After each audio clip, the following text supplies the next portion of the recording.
नमस्कार, मौलिक शक्ति न्यूज देख रहे हैं आप और मैं हूं आपके साथ साइमा।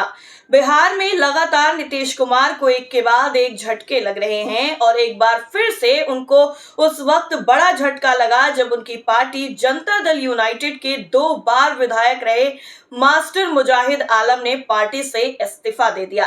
बताया जा रहा है कि मास्टर मुजाहिद ने अपने 200 से ज्यादा कार्यकर्ताओं के साथ जदयू से नाता तोड़ने की घोषणा की है। वक्फ कानून के खिलाफ सुप्रीम कोर्ट में इन्होंने भी याचिका दायर कर रखी है। मुजाहिद आलम ने कहा है कि 15 साल तक जनता दल यूनाइटेड से जुड़े रहने के बाद आज मैंने अपने आप को जनता दल यूनाइटेड से अलग करने का फैसला मुसलमानों के हित में लिया है। आज तक मैं 10,000 मुसलमान से मिला हूँ, पसमानदा मुसलमान से मिला हूं, एक भी मुझे मुसलमान नहीं मिला जो इस बिल का फायदा बता रहा हो।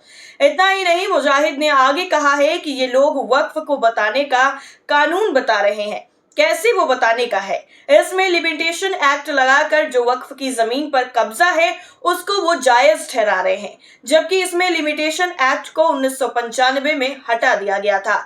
अब है कि कोई वक्फ की जमीन पर कोई 12 साल तक कब्जा रहेगा तो उसका लेजिमेंट हक हो जाएगा, अधिकार हो जाएगा, तो ये वक्फ को कब्जा करने का कानून है।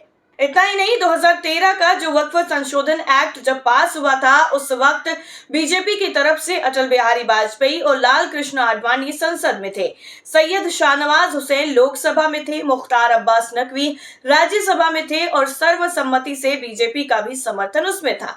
आज अगर प्रधानमंत्री ये करें तो वो बहुत खराब कानून था, उसके लिए बीजेपी भी जिम्मेदार है। बीजेपी ने उसको सर्वसम्मति से पार्लियामेंट में पास कराया था।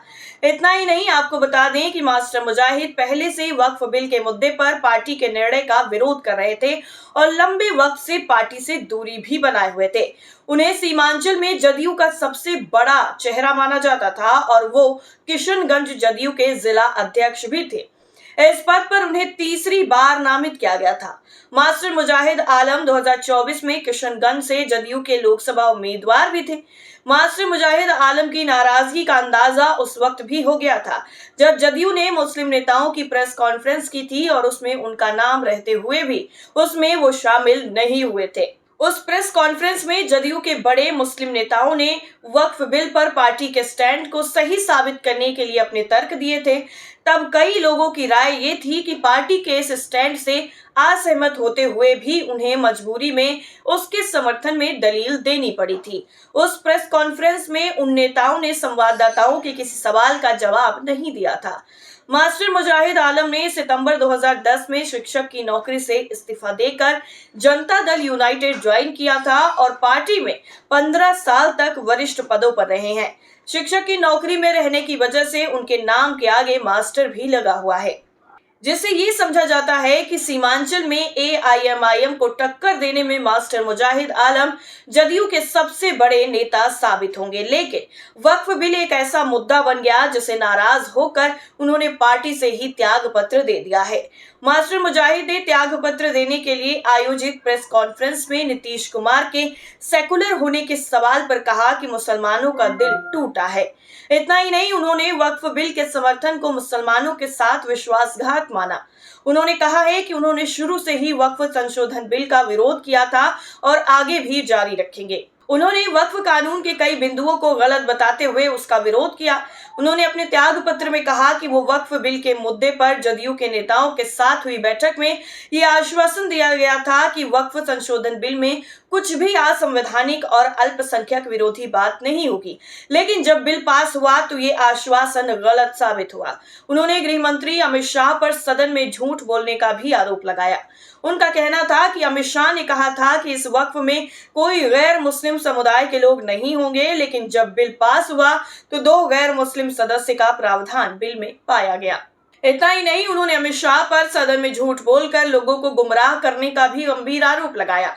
उन्होंने अल्पसंख्यक मामलों के मंत्री किरण रिजिजू पर भी सदन को गुमराह करने का आरोप लगाया।